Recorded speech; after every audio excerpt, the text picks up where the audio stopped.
You are listening to Pocketful of Diamonds, Book 7 of the Nadia Wolf series, written by Nicolette Pierce. Copyright 2016. Audio copyright 2025 by Pierced Heart Publishing. Digitally narrated with full cast of voices.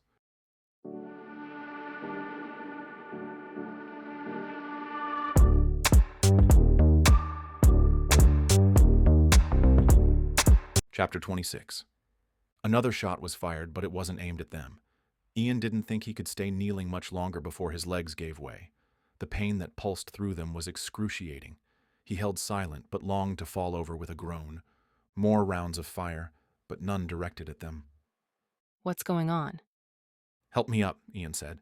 "I think the base is under attack." They all scrambled to stand and darted out of the beam of light.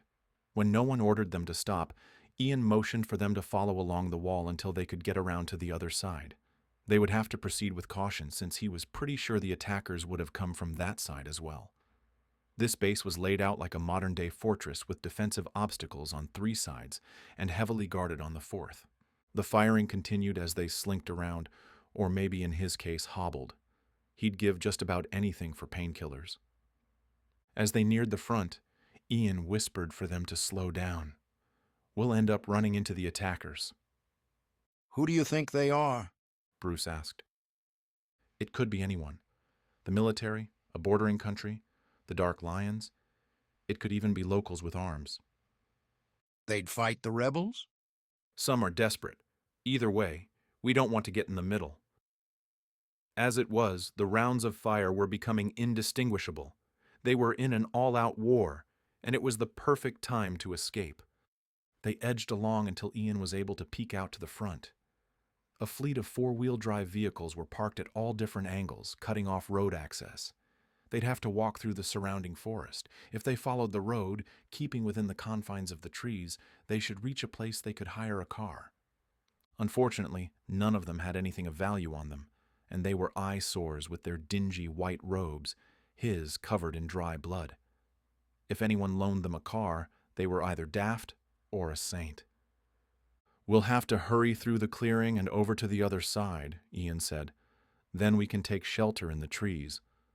They both nodded in understanding. Without a moment of hesitation, they bolted for the dark patch of trees just beyond the vehicles. They were almost there when an order to halt came from behind them.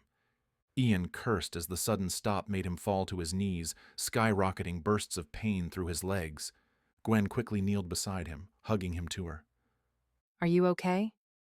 If he could breathe, he'd be okay, but his lungs had deserted him.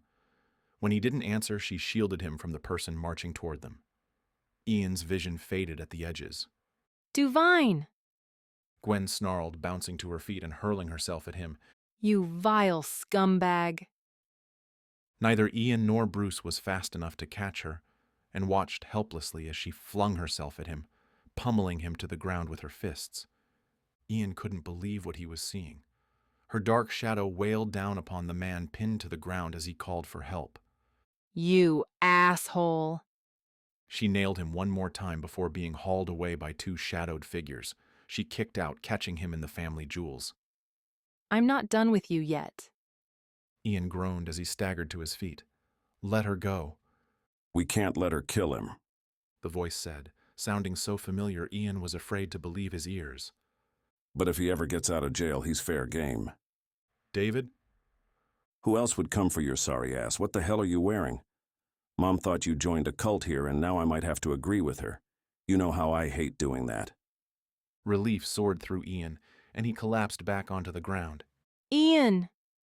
Gwen called, freeing herself from David to come to his side, but his vision was nearly black, and all he could make out was a dark figure peering down at him. He loved that figure, and if they ever got out of here, he was going to marry her 100 times over. "Punch Duvine one more time for me," he said. Gwen smiled down at Ian. He had passed out again, leaving her with a request she couldn't deny. Looking up at the man she now knew as David, and Boma beside him, she asked if they would close their eyes for one moment. They readily complied. Gwen didn't know what had possessed her before to attack Duvine.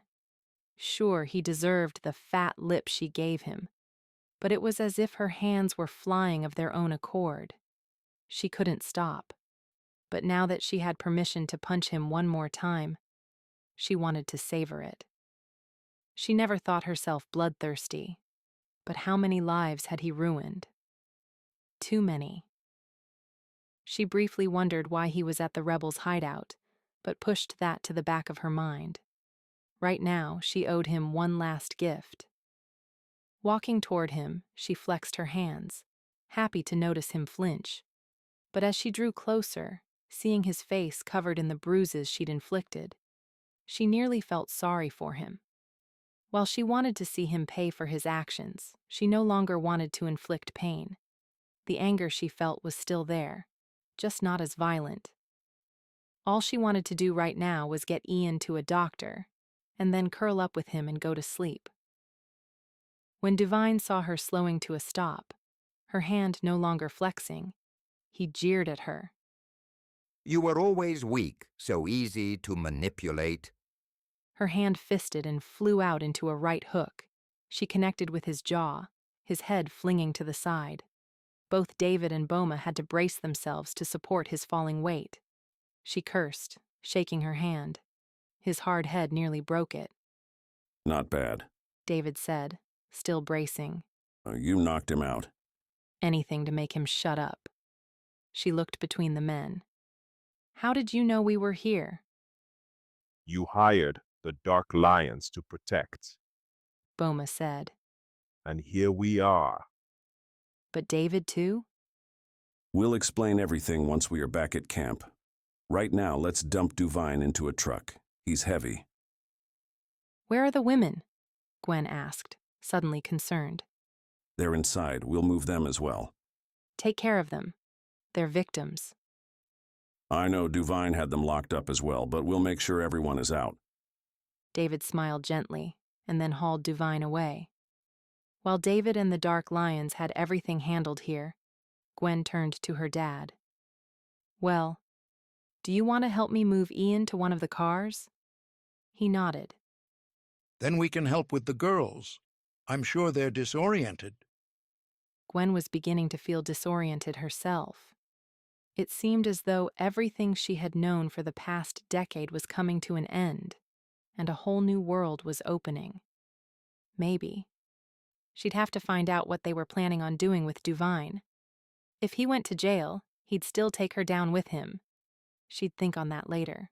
Right now, Ian and the girls needed her.